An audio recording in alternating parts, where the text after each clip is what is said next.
Daniel nagpa-billboard para kay Catherine, humihingi ng isa pang pagkakataon. Naging laman ng mga usap-usapan ngayon sa ilang mga social media platforms at ilang mga entertainment news sites ang balitang hindi pa sumusuko si Daniel Padilla sa panunuyo niya sa kanyang dating kasintahan na si Catherine Bernardo.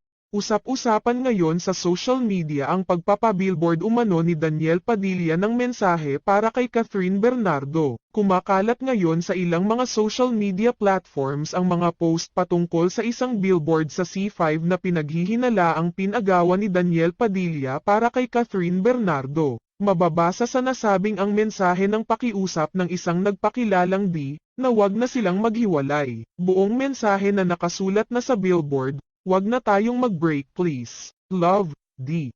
Marami ang naghinala na ang D sa billboard ay si Daniel Padilla at para naman kay Catherine Bernardo ang nasabing mensahe. Isa sa mga dahilan ng ilang mga netizens na maghinalang si Daniel Padilla ang nagpagawa ng billboard ay dahil na-afford umano nito ang pagpapabillboard na alam naman ng lahat milyon ang halaga. Tumutugma rin umano ang mensahe sa kanila ni Catherine Bernardo na kamakailan lamang ay naghiwalay subalit tila patuloy pa ring nanonuyo hanggang ngayon.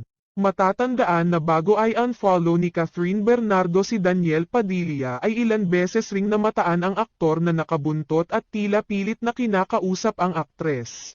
Marami naman sa mga Kathniel fans na umaasang magbabalikan ang dalawa ang kinilig sa ginawang hakbang ni Daniel Padilla dahil ipinapakita lamang nito kung gaano niya kamahal pa rin si Catherine Bernardo.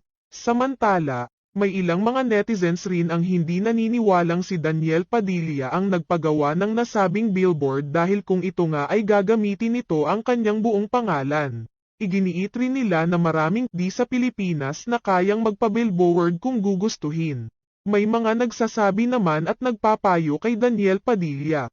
Kung sakaling ito man ang nagpa-billboard na pabayaan na lamang si Catherine Bernardo at mag-move on na rin dahil tila wala na siyang epekto ngayon sa aktres. Sa kabilang banda, hanggang ngayon ay hindi pa naman nagpapakilala ang D na nagbigay ng mensahe para sa hindi pinangalanan tao at nakiusap na huwag na silang mag-break.